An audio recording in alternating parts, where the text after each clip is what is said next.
কৃষিকা জানে না, মন রে কৃষিকা জানে না। Hello friends, welcome back to my channel.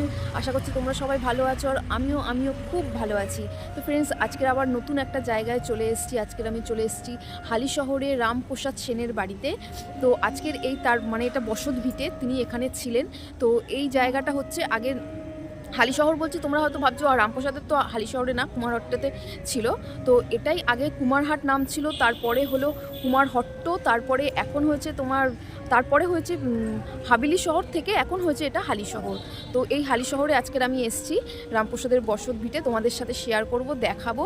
তো চলো দেখে নিই কীরকম এটা, আর কতক্ষণ মন্দির খোলা থাকে, কখন আর কি পুজো দেবে, কখন সেই টাইমিংটা আর কি সব কিছু তোমাদের সাথে শেয়ার করবো। তো আমার সাথে চলো মন্দিরটা দেখতে থাকো। এখানে আসতে গেলে কিন্তু আপনাকে শিয়ালদা থেকে ট্রেন ধরে হালিশহরে নামতে হবে। আপনি কৃষ্ণনগর লোকাল কিংবা রানাঘাট লোকাল কিংবা আপনি শান্তিপুর লোকাল ধরে কিন্তু এখানে চলে আসতে পারবেন। তো আমি হালিশহরে নেমে পড়েছি, আর স্টেশন থেকে বেরিয়ে দেখুন একটা রাস্তা যাচ্ছে। তো ওই মুখটায় দেখতে পাচ্ছেন ওখানে কতগুলো অটো দাঁড়িয়ে রয়েছে। তো আমি অটোতে উঠে পড়লাম এবং আমার ভাড়া নিয়েছে কিন্তু 15 টাকা করে। এখানে কিন্তু আপনারা টোটো এবং অটোর দুটোই ব্যবস্থা পাবেন। তো তখন আমি যখন গিয়েছি তখন রামপ্রসাদের ভিটে কিন্তু বন্ধ ছিল সেই টাইমে, তাই অটোওয়ালা বললো যে এখন আপনারা সানের ঘাটে চলে যান।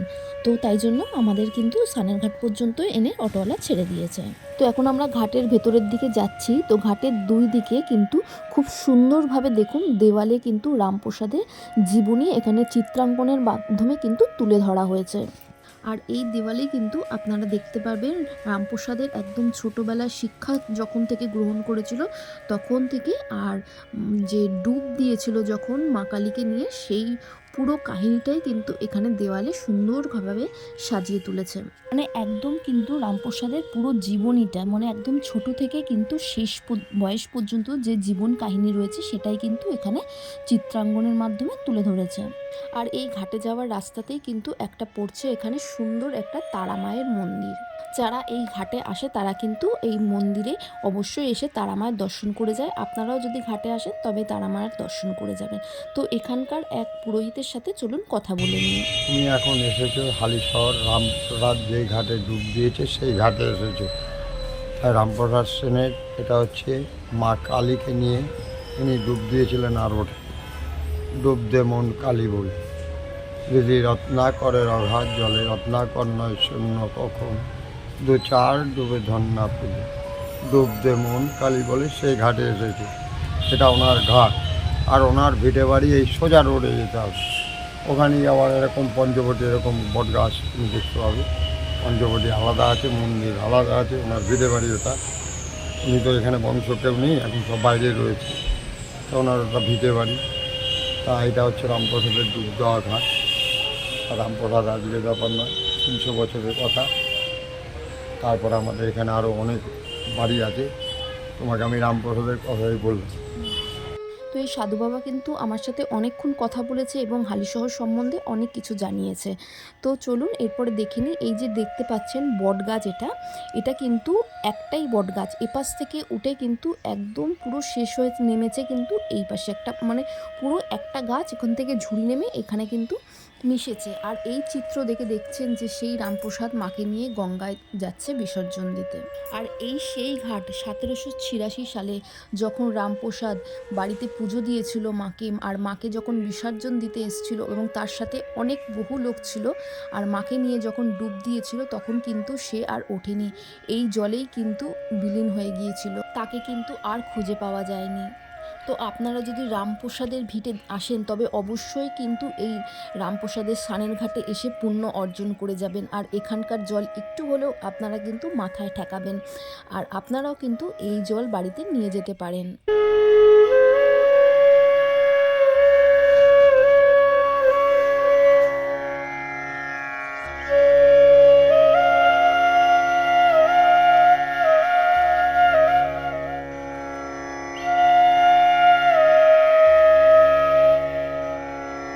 এই সানের ঘাট কিন্তু আমাদের দর্শন হয়ে গেছে, এবার রামপ্রসাদের ভিটের দিকে আমরা এগোবো।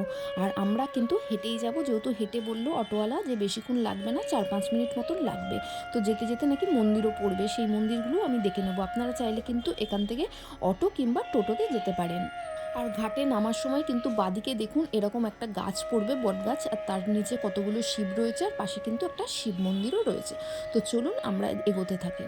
আর রাস্তায় যেতে যেতে কিন্তু আপনারা এই জোড়া শিব মন্দির দেখতে পারবেন। এটি প্রায় 300 বছরের পুরনো মন্দির, আর এখানকার শিবলিঙ্গ কিন্তু কোষ্টি পাথরের। তো আপনারা কিন্তু এর ভেতরে যেতে পারেন। তো এখন বন্ধ ছিল বলে মন্দিরটা, তাই জন্য আমি আর ভেতরে ঢুকিনি। আপনারা কিন্তু এর ভেতরে দেখে পুজো দিতে পারেন। আর এই মন্দিরটা কিন্তু ভীষণ সুন্দর লাগছিল দেখতে। আর একটু এগোলেই কিন্তু বুড়ো শিব মন্দির দেখতে পাবেন, যেটা কিন্তু 363 বছরের পুরনো মন্দির। তো ফাইনালি আমরা রামপ্রসাদের ভিটের সামনে চলে এসেছি, এবং তোমাদেরকে একটুখানি দেওয়ালটা দেখিয়ে দিই।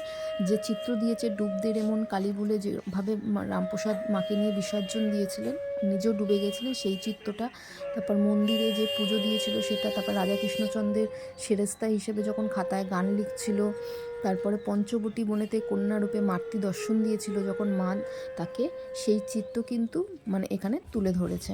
আর এই হচ্ছে রামপ্রসাদের ভিটের গেট। তো চলুন ভিতরে প্রবেশ করা যাক।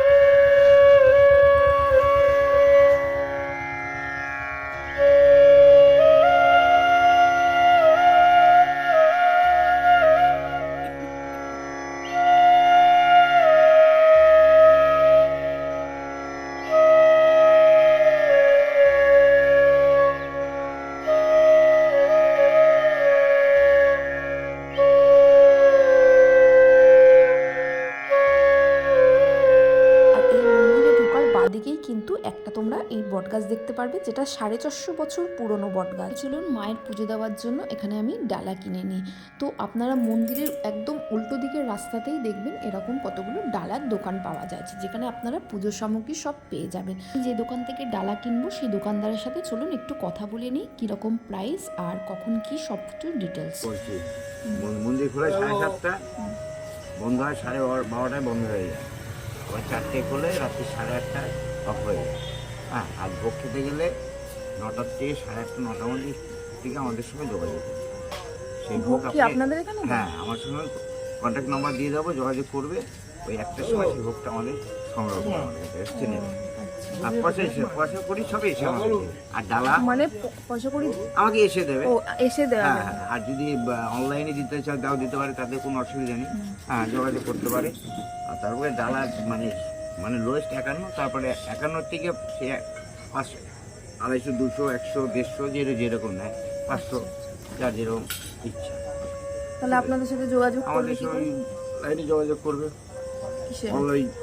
তো দোকানদার কাকু বললো যে এখানে যদি আপনারা এসে ভোগ প্রসাদ গ্রহণ করতে চান দুপুরবেলা, তাহলে কিন্তু সকাল 9:30টার মধ্যে আসতে হবে। আর যদি না আসতে পারে, এই নম্বরে কিন্তু ফোন করে কিন্তু আপনারা ফোন করে নিলে উনি কিন্তু আপনাদের জন্য কুপন কেটে রাখবে, এবং কুপনের মূল্য কিন্তু 60 টাকা। আপনারা কিন্তু ভিডিওটা পজ করে কিন্তু দেখে নিতে পারেন, নাম্বারটা নিয়ে নিতে পারেন, আর এখানে এসে কিন্তু আপনারা তাকে বিলটা পেমেন্ট করে দেবেন। তো সন্ধ্যা আরতির পরই কিন্তু আমরা পুজো দিতে পারবো। কিন্তু একটাই দুঃখের বিষয় হলো যে এখানে কিন্তু আপনাদের মাকে কিংবা মূল মন্দিরটা আমি ঘুরে দেখাতে পারবো না, তার কারণ ভেতরে কিন্তু ক্যামেরা অ্যালাউ নেই। তো আপনাদের আমি মায়ের এমনি ফটো দেখিয়ে দিচ্ছি, আপনারা এভাবেই কিন্তু মাকে একটু দেখে নিন, বা আপনারা যখন আসবেন তখন কিন্তু মাকে দেখতে পাবেন। তো আমাদের পুজো দেওয়া হয়ে গেছে, চলো বাইরেটা তোমাদের একটু দেখাই। এটা হচ্ছে সেই পঞ্চবটী বন, যেখানে কালী সাধক রামপ্রসাদ সেন কিন্তু তন্ত্র সাধনা করতেন। আর এই সেই বটগাছ। আর এই যে বটগাছটা দেখছো, এটা কিন্তু একটাই পঞ্চবটীর বনের যে বটগাছ, সেটারই কিন্তু শাখা এসে এইটা মাটিতে মিশেছে। এটা কিন্তু নতুন করে কিন্তু এখান থেকে গাছটা হয়নি। আর এখানেই কিন্তু সবাই সিঁদুর দিয়ে, তারপরে যে যার মনস্কামনা কিন্তু এখানে ঢিল বেঁধে যায়। আর এই বটগাছের মধ্যে একটা গাব গাছ ছিল, যেখানে কিন্তু পদ্ম ফুল ফুটেছিল। আর এই পঞ্চবটী হলো 5টা গাছ: বট, অশোক, আমলকি, বেল ও পিপল গাছ, যা তান্ত্রিক ঐতিহ্যে পবিত্র বলে মনে করা হয়। আর এর মধ্যে আছে পঞ্চমন্ডি আসনও আছে, যেটা কিন্তু একটা বেদি, যার মধ্যে কিন্তু 5টা মাথার খুলি থাকে: সাপ, ব্যাঙ, খরগোশ, শিয়াল ও মানুষের খুলি, যার উপর বসে কিন্তু সাধনা করতেন। আর এই মন্দিরের বাঁদিকে যেতে যেতেই কিন্তু পড়বে একটা পুষ্করিণী, যেটা ভীষণই সুন্দর। আর এই পুষ্করিণীতেই কিন্তু রামপ্রসাদ সেন স্নান করেই তারপর মায়ের পুজো করতে যেতেন। তোমাদের পুষ্করিণীটা একটু সামনে দিয়ে দেখাই, চলো। আর এই পুষ্করিণীর মধ্যে কিন্তু অনেক রকম মাছ রয়েছে, তোমাদের একটুখানি আমি দেখিয়ে দিচ্ছি যতটা পারছি, তার কারণ অনেকটা অন্ধকার হয়ে গেছে, খুব ভালো করে ক্লিয়ার দেখা যাচ্ছে না। আর সবচেয়ে বড় কথা, এখানে কিন্তু আমি একটা কচ্ছপও দেখতে পেয়েছি, একটা কোণের দিকে দেখবেন লাস্টে ওখানে একটা কচ্ছপ রয়েছে। আমি যতটা সম্ভব সুন্দরভাবে এই ভিডিওটা তুলে ধরবার চেষ্টা করেছি আপনাদের সাথে। যদি কোনো ভুল ত্রুটি হয়ে থাকে তাহলে ক্ষমা করে দেবেন। আর অবশ্যই একবার রামপ্রসাদের ভিটে কিন্তু আপনারা দর্শন করে যাবেন। আর আজকের এই ভিডিওটা যদি আপনাদের ভালো লেগে থাকে তাহলে প্লিজ ভিডিওটা লাইক করে দেবেন এবং বন্ধুবান্ধব রিলেটিভদের সাথে ফেসবুক, হোয়াটসঅ্যাপ, টুইটারে শেয়ার করে দেবেন। আর এরকম আরও ভিডিও পেতে কিন্তু আমার চ্যানেলটাকে সাবস্ক্রাইব করে দেবেন। তো আমাদের পুজো দেওয়া হয়ে গেছে এবং চারিদিকটা পুরো দেখুন অন্ধকারও হয়ে গেছে। এবার আমাদের ফিরতে হবে। তো দেখা হবে আবার একটা নতুন ডেস্টিনেশনের সাথে। তো চলুন আজকের মতন এখানেই ভিডিওটা শেষ করলাম।